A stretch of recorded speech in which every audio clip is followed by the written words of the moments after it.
What is going on, everybody? Can you see me? Can you hear me? And how is everybody doing this fine Tuesday? I was going to say afternoon, but I guess kind of nighttime at this point.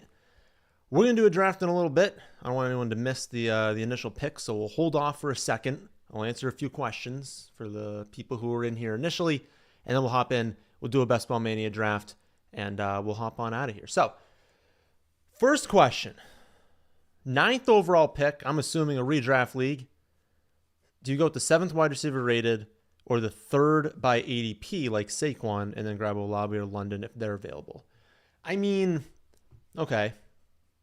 So 3rd by ADP, I would assume would not be Saquon. I'd assume McCaffrey's first by ADP, and then it's always going to be like Brees and Bijan, like back to back. Then a gap into that core of like JT, Saquon, and Gibbs.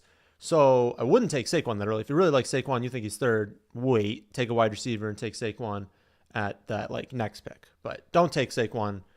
I guess take a wide receiver over Saquon, but I feel like in a redraft league, you're probably going running back at that spot, which is not Saquon. All right. I joined one of these earlier today. It took like 7 minutes for, oh goodness, not this again. We got to exit out. It always loses my location, and I don't know why. Oh, you guys can see the rankings? Oh, you can't see the rankings. Nice. It always loses the location, and so I have to jump on out of it. We'll close out of that. All right. Now we'll go back to NFL, back to Best Ball Mania, and we'll join into this draft. Why? How is it not? I mean, I'm allowing it to use my location. I'm not about to contact support here. You guys going to see a redraft draft here if Underdog doesn't let me join? Because I don't know how else to do it, if anyone has any ideas. Let's go into this one. All right. We're giving it another try. I feel like this happens far too often, where it just has no idea where you are, even though you're like, everything is telling you where you are. You can't look location. What is this? Maybe I need... Let's put this on, because maybe there is something.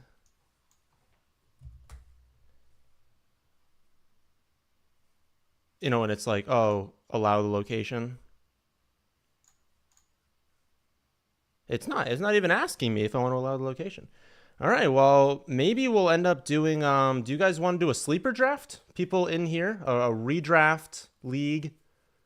I'll open it up. I'll put the link in chat, and we'll do. All right. If Underdog's not going to allow me to do it, we'll do a sleeper draft, and you guys can join into it. Goodness, I don't know my login. I use the app. I'm assuming it's this one. I don't know. Let's see. Hopefully we're right on that one. Oh, I think I'm going to be right. Excellent. We guessed it. We guessed it live on stream. All right. Let's do a mock draft. Let's begin our own. Let's do a 12-teamer. Draft settings. We'll do half PPR, 12 teams, 30 seconds a pick. No 3rd round reversal. Roster settings. Let's do 1 flex. 2 running back, 2 wide receiver, 1 flex spot. Update that. I'll claim like the middle pick. Something like that. And all right, I copied it.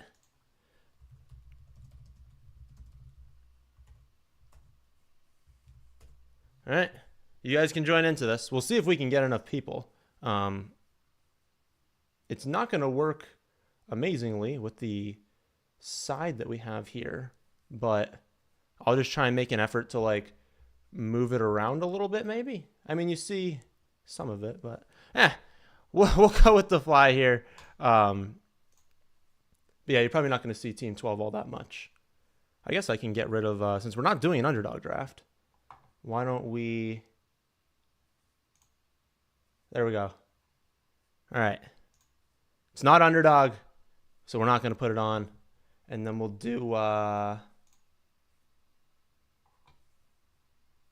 here. There. How do we like this, everyone? How do we like... All right, well, I can't get it to stick perfectly, but there we go. How do we like that? Did we fill it? Oh, we filled it. Excellent. Okay. I think I started it. All right. 30-second clock. We're going fast. Redraft, half PPR, 2 running back, 2 wide receiver, 1 flex. Know that when we're drafting, all right? Well, I was planning to talk about, an underdog draft. So I did one earlier today. Honestly, I did one. It was like an hour ago. Thought it went pretty well. It was, I made a decision, though, in round 2. So I got CeeDee Lamb at, I think it was 3rd overall, just like this person took. 2nd round pick, I took Waddle over Nico Collins. And then, of course, CJ Stroud drops like 20 picks past ADP. So I had to take him. And I was like, oh, that would have been really nice to know. I still stacked him with CJ Stroud. Stacked CJ Stroud with Schultz, but would have been really nice had I gotten the Nico build there. All right. We missed a few questions, so we'll do that. Oh, wait, I'm on the clock. Jefferson. Easy decision. So, yeah, this will be different than Underdog. We're not going to have our rankings preloaded into this, but I'm fine with that. I mean, half the time I draft based off ADP anyways, just like understanding the rankings, but understanding also like you want to get the best value possible. Yeah, explore, draft a wide receiver, and then hope Saquon makes back to you in the next round. What would be the optimal strategy for a super flex 3 wide receiver auction league where you can be really flexible with builds? I mean, the best strategy for auction is always like whatever site you're on, go to the ADPs, understand like what you can get late. So it's going to change by different years, but like look at the dudes that are going from like $1 to $3. Figure out where you have the biggest advantage there. Being like, oh, I love like 6 different running backs that cost less than $3, and kind of budget out what you expect to happen. So it's not that there's one good strategy, but it's like if you like specific players that are going much cheaper than you expect at certain positions, I mean, the best thing is to build a strategy based off of that, if that kind of makes sense. So you want to still have good quarterbacks. Like even if you're like, oh, I love the wide receiver value, you still don't want to sit there and like, not take any quarterbacks, right? I mean, you're probably going to want a top 8 or 9 quarterback. You're probably going to want another one that's like top 17, 18, and then another one that's like kind of like a lowish end option, just like a generic build in Superflex. But then after that, it comes down to look at the values on your platform and just kind of think about what you can get there. But in that general format, I would want wide receiver heavy. So my ideal outcome is you find a bunch of running backs you like late, you spend a lot less on running back, and that you're able to you're just able to like overload like really good wide receivers. You don't necessarily need to be like, oh, I'm gonna draft Tyreek Hill, CeeDee Lamb, and Jamar Chase, and you spend all your budget. But if you think like Garrett Wilson super undervalued, I have no idea what his auction value is right now. But if you think that, then go with that as like maybe your one, and just kind of like build through a generic snake draft, but understanding that you can still allow yourself to be like, I love Garrett Wilson and Pook and St. Brown. If the value is there, you can go for it, but budget it out. All right, we're up next. We already took Jefferson. Top running backs, no way I'm taking them in round 2. Top quarterbacks, nope. Tight ends, nope. So we're taking our top wide receiver. Top wide receiver would definitely be between Adams and Drake London. I think you could kind of coin flip that one, but I do have Drake London, so we'll go with Drake London, and that's a pretty good spot because they're actually, it's a drop off after Drake London and Adams. I probably would have forced myself to take Brandon Ayuk, but I think we'll be in a pretty good spot with running back in the next round. We're probably in a strong one, but if we're left with Pacheco, White, James Cook, Joe Mixon, we're not going to take them. So I would only take like that, ETN, Jacobs, Henry range. I would probably only take that. I don't think I would want, and maybe Pacheco as well in redraft. But I don't think I'd go with like White or Joe Mixon. So we might be going RB0, which is a strategy I kind of lean towards more in full PPR, but just because there are like a decent amount of like mid-range running backs that season that have like decent value. I don't think I'd go with, like, I'd consider Laporta. How do you Q? Is Q? All right. Let's pull up our Q here. Oh, this is Q? Oh, okay. Q up Laporta. Laporta Kelsey would be in consideration. Evans Diggs would be in consideration, and Debo. Running back Pacheco. I would probably take Pacheco if he was there. I don't know that I'd take anyone else. I think I would just lean towards like an RB0 build if we don't get Pacheco at that spot. I don't know that I'd take Kelsey either, but it'd be close. I feel like that's kind of how I'd order it. Pacheco, Evans, Diggs. All right, Kelsey goes. We don't have to make that call. I don't think there's like a correct answer, but I do think that both of us have gone double wide receiver. Yeah, I think running back there was probably the move. So Cook would be the consideration. There is a decent drop off. It's not massive. I think I could get by.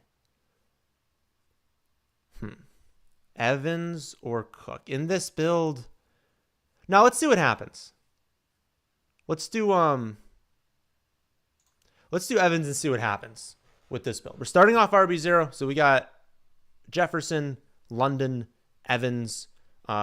We probably should not take a wide receiver at our next pick, but I don't know. I'm interested to see. I'm interested to see what value we can kind of get in the middle rounds, especially with, does everyone besides us? Everyone besides us has a running back. I would imagine over here a few teams are going to get double running back. I'm thinking there's going to be a range at wide receiver where like a lot of these guys start to come off the board and maybe we can get some value running back. I don't think the value there was taking Cook because Pacheco Henry was like this is a good start. In a redraft league, McCaffrey and Henry, and you get Nico Collins, and you're probably going to get two like really strong players at this like 4-5 turn. All right. Questions. Like the Titans backfield any this season? I do. I don't have a ton of confidence in like which one, but the thought process right now is they're basically going to use them interchangeably, right? So they are going to run an offense, and it is not going to matter who's on the field. The offense is going to operate the exact same way, whether it is Spears, whether it is Pollard. We're running the exact same plays. That is a benefit to both because neither one of them is going to get like game scripted out. It's not going to be like, oh, winning, it's always this guy, losing is this guy, and you don't really know what's going to happen week to week. But it also means it's going to be like very close to a split, which if you kind of take the work and split it, I mean, it's unlikely either one of them has a dominant season while both healthy, but the upside for both of them is obviously an injury to the other running back. Pretty clear that those two are the top ones, so the other one pretty much be featured. Also on offense, I expect to throw the ball a lot more than we typically see. That's good for the running backs because they've talked about, both them being good in the receiving game. But yeah, I think I like them. I think you got to just take a stand. You got to just be like, do you think Pollard is better than last season? Or do you think, he's dust, that Spears is going to be the guy? Whichever route you like. I think I'm more the Spears route. Andy goes later by ADP, so I prefer going that route. Yeah, you basically got to pick a side in that one. James Cook's still there. We'd take James Cook. We'd take Joe Mixon. So as long as they both don't go back-to-back here, we're going to be fine. Nice. Okay, so we got one of these two running backs. I don't have like a strong lean. I do have James Cook projected more, but it's like I would be fine if we ended up getting Joe Mixon there. And honestly, so we were considering James Cook at the last pick. So that's why it can, benefit to, we mini played the ADP game there. I don't actually know what pick we're on right now. I don't know if Sleeper like tells you, but ADP wise, Evans was 30 picks earlier. And Evans was obviously not going to be their next pick. So had I taken James Cook, I would have gotten a worse wide receiver. So sometimes you got to risk it. I know it feels gross at times, but you just got to do it sometimes. Poodle is done. Hey, I tried to be max underneath 5, so it fell short. Is it done? I do know that if you were just looking at the screen, when you go to, sometimes they don't show them all, basically. Like if you just go to the homepage on Underdog and like you go to like the featured drafts, they're only going to show you 3. Sometimes they hide those like secondary ones and only show you like the more bigger dollar ones. It could certainly be done with. I just check it. Go into the NFL and like see if all of them are actually there. Is there a certain number of wars? I'm assuming that meant wide receivers that should be taken before considering other positions. Definitely. Maybe I'll pull that up for you guys. We'll go to our website, thefantasyfootballadvice.com, and then I'll pull up, I'll do it over here so you guys can see the draft board happen. I did a study on Sleeper where I looked at basically that exact question. How aggressive can you be at certain positions? Where is it? League winners. Well, once I find it, I'll show you guys that. Oh, there it is. Strategy app. Where I basically looked at that question. I took it's like 1 million teams, and I just was like, okay, how good did you do? And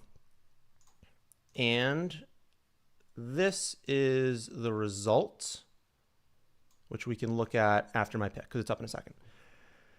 Okay. We kind of don't want wide receiver, right? I mean, I love Flowers. I love, Keenan Allen, T. Higgins, Pickens, but it's probably not the play here. Mark Andrews is a phenomenal value here. So I would take Mark Andrews. He was available. And I don't think Kelsey team's going to take him.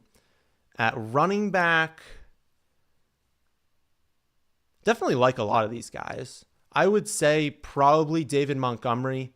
I kind of would want that certainty having drafted them a little bit later. We know Montgomery is going to be highly involved. We know Montgomery is going to have significant touchdown upside. Like, great player. Quarterback, I don't know that you need to go there. So basically the choice would be between Mark Andrews and Montgomery. I think you're going Mark Andrews.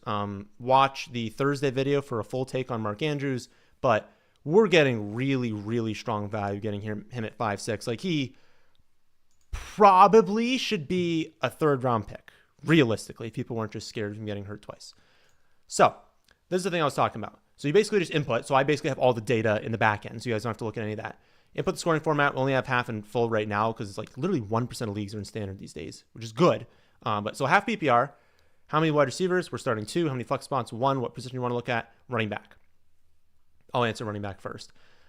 This is basically what it is. It shows you the optimal range. So the optimal range, you can definitely draft a running back in the first round. If you take a running back in the first round, or you take a running back at all, the next running back, your running back to the first optimal round is round 4. The third one, 6, 7, 11. So this is basically, when you're drafting, you want to kind of just be in these ranges. If we flip on over to wide receiver, we can look at the exact same thing.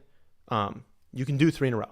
So in a format like this, you can absolutely take 3 in a row. If you take 3 in a row, the first optimal range actually is 8. So this is telling us we should probably take a show flow, right? Like, we are drafting our first bench player. We should be attacking tight end. We should be attacking quarterback. We should be attacking other positions, because not only would it be our first bench at a position that, I'll do this for you guys, that we're the strongest at. Like, we have significant draft capital at wide receiver. We should be attacking other spots. So it's a great tool that I don't know that a bunch of people are using right now. I'll definitely make videos about it, but yeah, that was a huge study that I did. It took a long time to find all that stuff. Okay. But wait, did I answer? The question was 3. Wait, what was the actual question that I was answering there?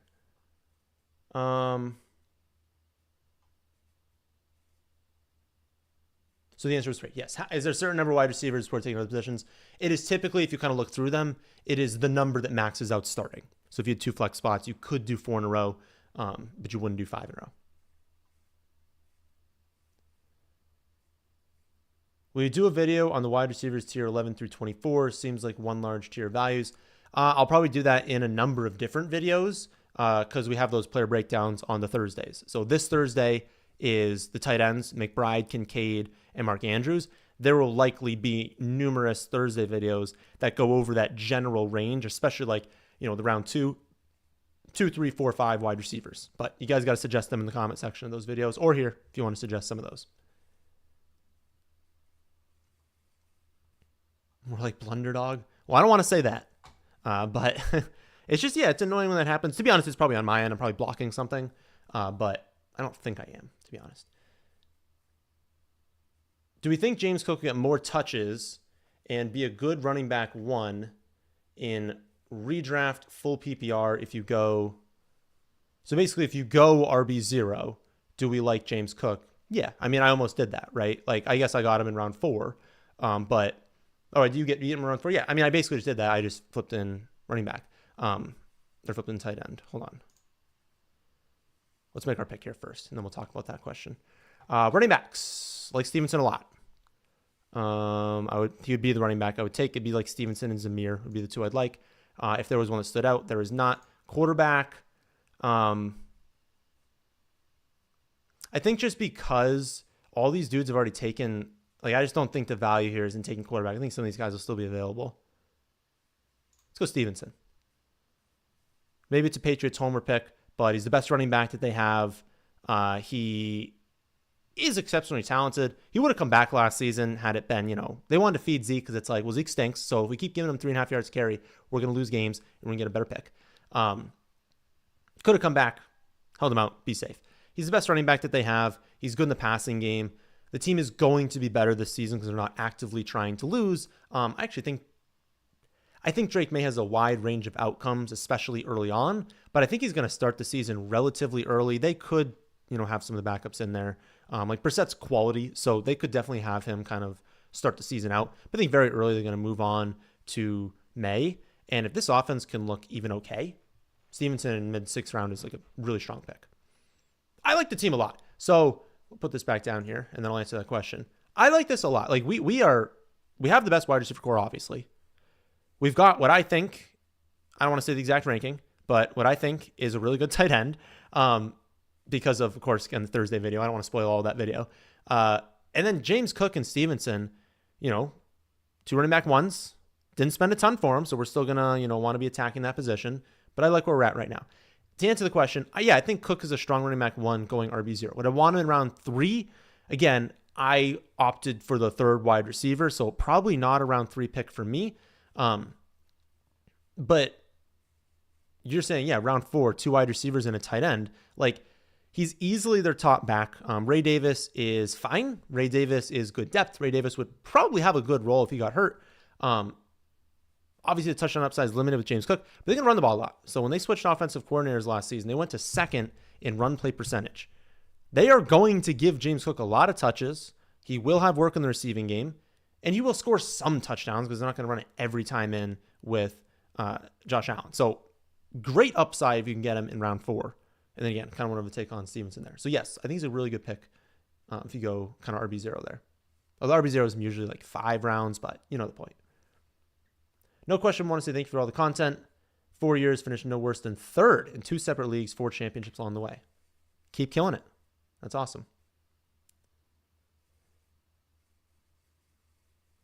Collab soon, fantasy football show? Definitely. Yes, let's do one soon. Are you worried about being... Oh, wait, hold on. I'll answer that question after. We have to make sure we don't completely miss the pick here. Like I said, all the quarterbacks are there. I don't know that that'll happen at the next one, but there's 3 teams that don't have a quarterback, and there's 3 quarterbacks I'd want. But I don't know if they're all going to take it, and I feel like it's worth the risk. So I might not take quarterback. Running back, Najee. Wide receiver, nothing stands out. And again, we said the first round was 8 for optimal. So it's basically Najee or, I don't actually know who I have. I'm pretty sure I have Kyler. Najee or Kyler here. What's better? My gut says Najee. My gut says force it, right? I don't think these teams are taking a backup quarterback. I also don't think the turn, I think one will be left. One of Dak, Kyler, or Jordan Love. And if it happens to be that it gets taken, so be it. We will wait for Daniels, Goff. We will wait for Rodgers super late, right? We will double dip and we will be like, I think Drake May can add 30 rushing yards per game and elevate this offense, but I will take Drake May and Geno Smith together, right? So Geno can start the season. Like, we have options. I think quarterback's a position where you want to like take risks, right? Unless you really believe in a guy, you really believe in like Richardson, Lamar this year, Stroud, and you want to take them at or a little bit before ADP, totally fine. My philosophy is get a value. Force teams to be like, force a team to take their second quarterback here, which would be a bad value. Force these guys to all take quarterback. So be it. Let's try and get good value at the spot.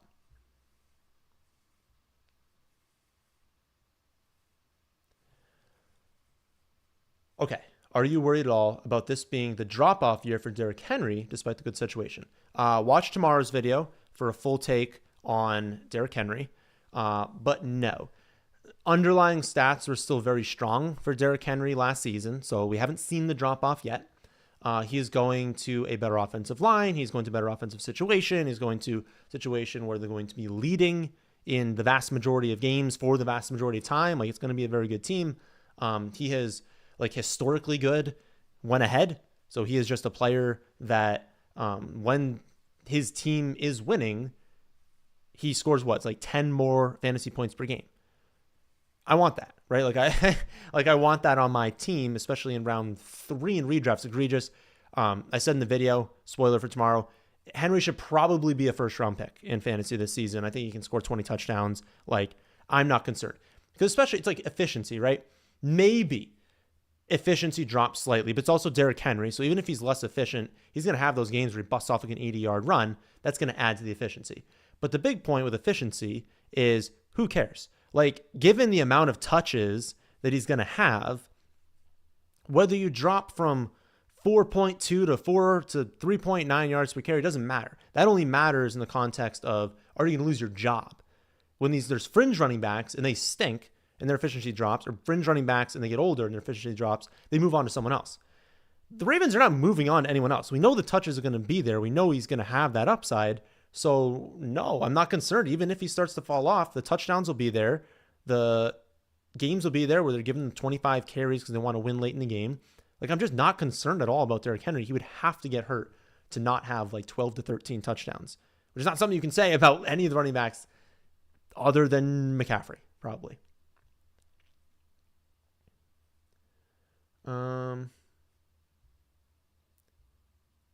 Everyone like? Yes, everyone like. 127 people in here concurrent, 347 total, 26 likes.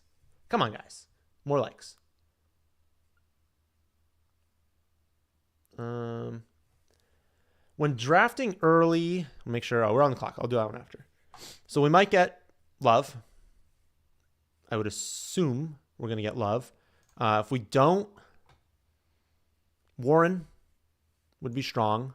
This is also the first round we can go back to wide receiver. So we can grab our boy Deontay. We love Deontay this season. We like Ladd. Ladd wouldn't be terrible, but we'd take Deontay first. I'd probably do Deontay over Warren as well. We're just not going to, there's no point of us clicking the tight end button at this point. Like, we're just going to take, okay. So we get Jordan Love. Theoretically. Now, I was going to say, theoretically, if all these guys have taken quarterback, we could force it again. We're not going to do that. We're going to take Jordan Love. It's great value for him in round 8. I expect a monster season from Jordan Love. He was great in fantasy last season, and he gets Christian Watson healthier. He gets Reed in year 2. He gets Dobbs developing a little bit. Dobbs is probably the one I like the least. He gets Dontavian Wicks, who a lot of people are excited about. Probably too excited. His ADP is really skyrocketing. People are excited about his talent, his potential. So they've got 4 super strong wide receivers, meaning an injury doesn't even matter. Like, they're going to have wide receivers great all season. Musgrave, great tight end, but also Tucker Kraft is a really talented tight end. He'll be back for training camp. That duo is going to be great.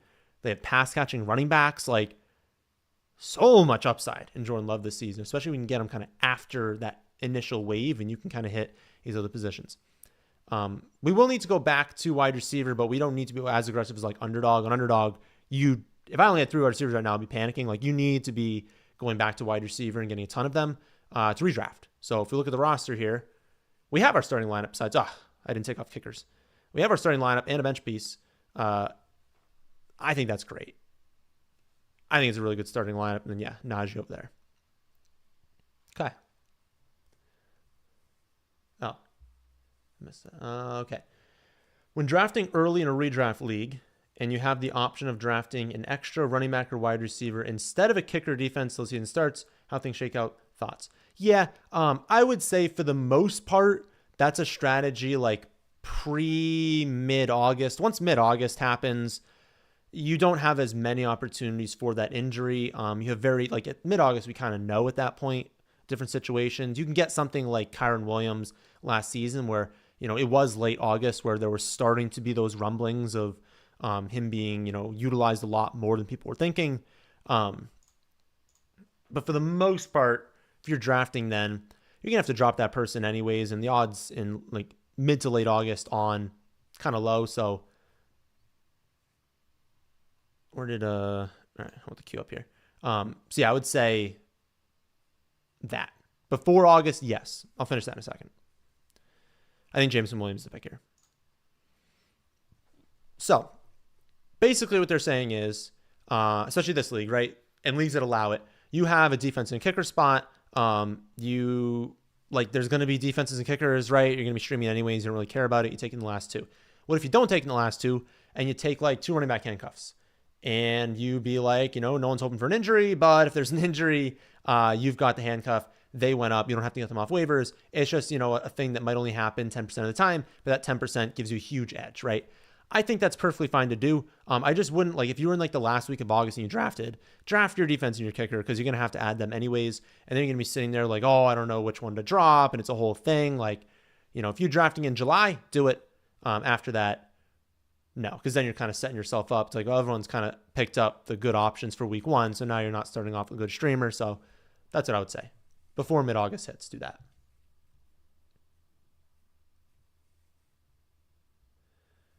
Okay. Highly recommend the research on optimal strategies you did over the summer. Yes, I recommend all the strategy stuff. Look at all the strategy stuff on the site. I don't talk about it a ton.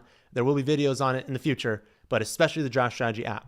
I would definitely utilize that. That is something that nobody in the industry has done. People analyze Best Ball Mania, right? You see everyone do their manifesto, and it's basically just looking back on what's happened over the first 4 seasons, which is an incredibly small sample size, not something you can trust. We have the simulation study we did. I simulated, 500 years worth of data to figure out the best strategies. But no one does redraft because no one understands how to access a million redraft leagues, right? We did over this offseason. So I have data on 1 million redraft leagues so we can understand draft strategy. That's on the site.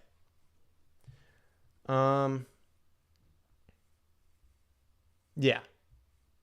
What Ayuk Gang said is correct. It's a good strategy for drafting early, but preseason's over, season starts, you're better off just grabbing your guy.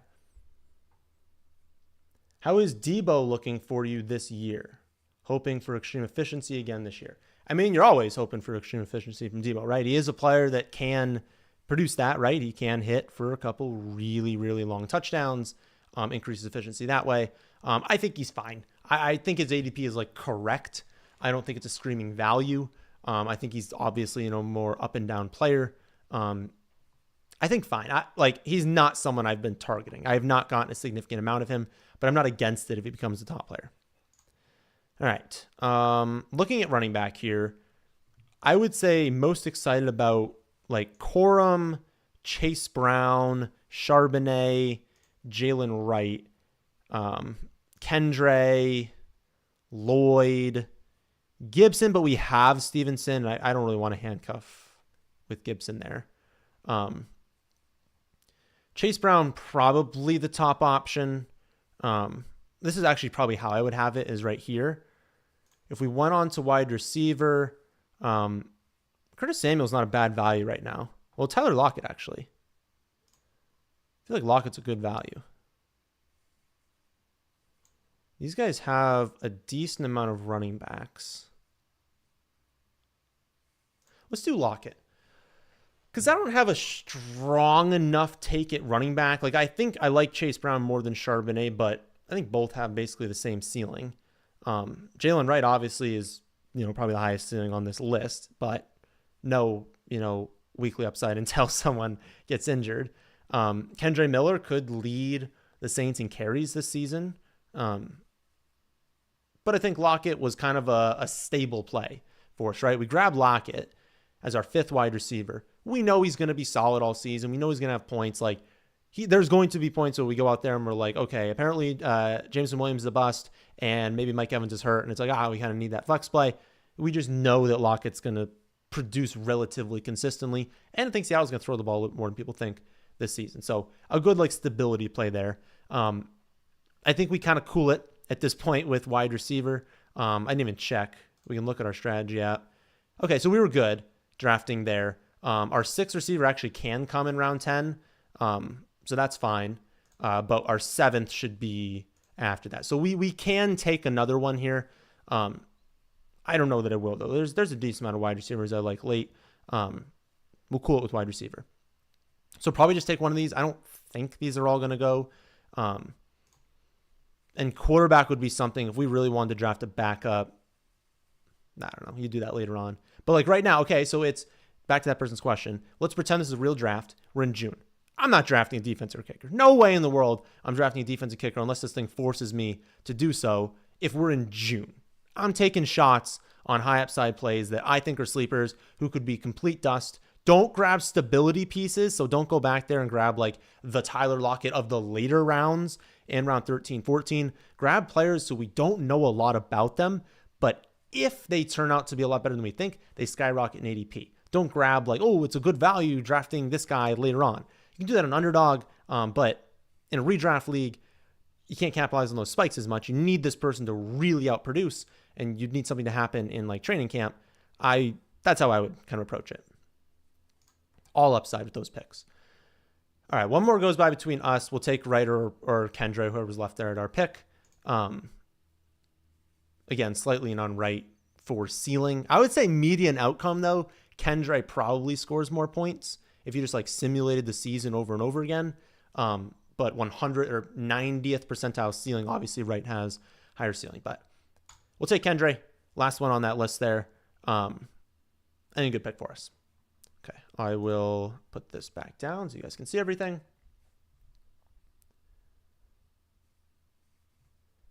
Is tight end so early due to FOMO, or is there a possibility that Laporta Kelsey will score as much as other players taken in this range? So it's not about scoring the same amount of points, right? I think Derrick Henry is going to score more than Laporta and Kelsey. It's more positional value, right? People think, okay, Laporta as a rookie just had basically the best rookie season ever. Could he be the new Kelsey? Could Kelsey fall off? Could Kincaid and McBride and Andrews, not really approach that? And could Laporta outscore the next best tight end by 2 or 3 points? And you grab a huge positional edge. That would be the reason for taking them. Because we've historically seen, Kelsey's been a first-round pick, and it's worked out before. Obviously, there's reasons this season with the limited snap share, getting more targets and stuff why he's not first-round pick anymore. But also just the uncertainty in round 3. We start to get a little bit more uneasy about some of these prospects. And we just kind of know that the tight ends are going to be good. And again, positional advantage more than anything. But it's not about straight up scoring more points. It's positionally. They're worth that. Tight ends starting in round 3 is kind of where they should be going off the board. But again, watch the Thursday video for my exact take on the 3 through 5 range. Feel like RB0 is going to move unless it's Bijan in the first round. Thoughts? Also, does Kupp in the 5th look like a steal? Kupp in the 5th is a steal if you think he can finish the season fully healthy. If you don't believe in Puka, I think he can be a really good pick in round 5. And especially if he stays healthy, he's going to end up being a strong pick. I do still believe that the ranking is sort of correct because I think Puka is who they're going to center the offense around a little bit more. And that's just going to create more games where Kupp is, not hitting double-digit targets. And he is a player that has fed off of those monstrous target games. That's not going to be there anymore. A lot of these targets are going to Puka now. But he's still good. I think he's a good pick where he's going. Kind of hate this range for running back. I mean, it would be our handcuff in Gibson. It would be just a generic handcuff in Algier.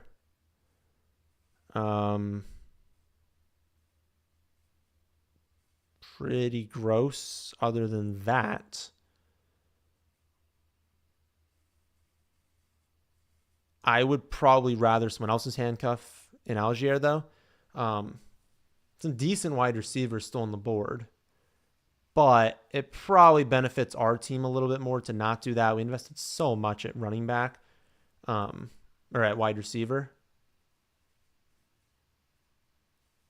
Ty Chandler's interesting as well. I'm gonna go Ty Chandler. I don't know if I'm not losing faith in Aaron Jones, but Ty Chandler looked good last season, and they've talked him up a decent amount. Aaron Jones obviously, hasn't been the healthiest running back in his career. He's turning 30, I believe. Don't quote me on that. I'm pretty sure he's turning 30.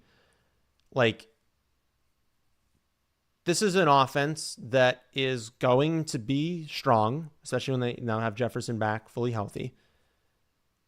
I don't know. Stack up the Vikings at value, maybe. I got Jefferson at pick 6.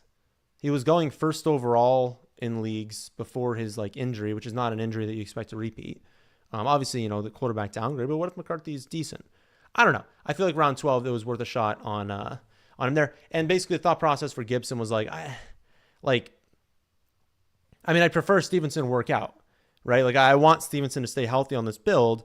If he gets hurt, sure, I get the value of Gibson, but I think Gibson's a lot worse than Stevenson. I don't think Gibson would be featured if Stevenson was injured. I think Ty Chandler would be featured if Aaron Jones was injured. So I don't know. That's kind of the thought process there. Would also be fine. We have Cook. Yeah, I don't know. I'm not a huge handcuff person. Let's look at wide receiver. Anything here that's exciting? Oh, our boy Wicks is still there. I would take Wicks at this spot. Wicks, Brandon Cooks is a great pick here. Not really anyone else, to be honest. No one else, unless there's someone that's really far down in the rankings. But yeah, I feel like you go. We only have 2 spots, so there's no ADP game to play. It's Cooks or Wicks, and I've actually had a difficult time on Cooks versus Wicks on Underdog. I like them both a lot. I guess I'm gonna go Wicks just because we have Love. And the hope is if our Wicks pick really works out and he becomes, their X receiver, he's really, really good. Well, that obviously benefits my quarterback here. So I'm kind of getting 2 picks right with that one. If the offense ends up being really good, it just benefits both of them. But I think you go either way. And I would love anyone's thoughts on Cooks versus Wicks, because I get to that spot on Underdog so much. And I've just kind of been 50-50ing it with a lean on Wicks. But I don't have a strong take on that, personally.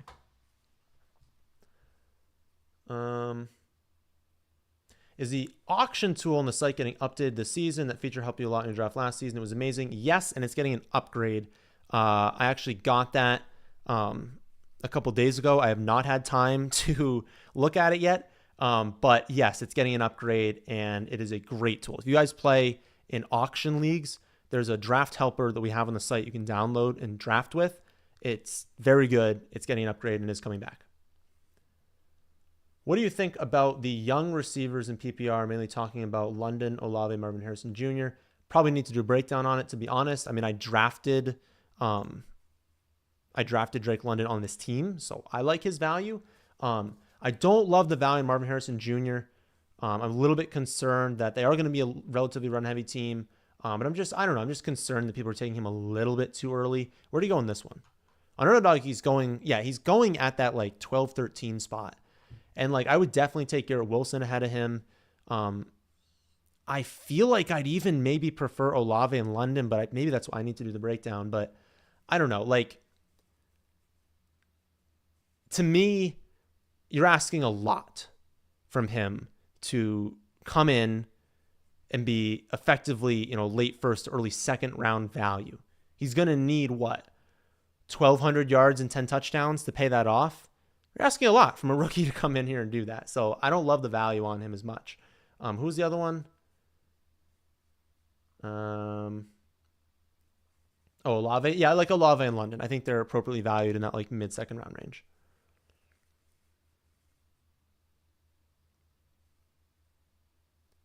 I'm getting confused. Also got in the Best Ball Mania draft. Meant to wait on quarterback there. Need it in the Underdog draft. Oh, you're confused with draft you're in? Nice. Expectations on Chubb and Ford. We just got to wait on that. Like, we don't know how healthy Chubb is going to be. He's free falling on Underdog. I think he's becoming a really good value. I got him at like 150 the other day as like my fourth running back to kind of finish off an early build that waited. Like, I think he's a great value there. But, all right, we'll take one of these handcuffs at our final pick, by the way. He's a great value in Underdog. I'll see where he went in this one. I don't know. I mean, he's a risky pick, obviously. And I don't think he'll start the season healthy. I think Ford is probably going to split with Foreman. And I don't know that either one of them will be amazing. Because I do believe Foreman's like a quality player. Who would I rather back up here? Or I'd rather just go with a different option.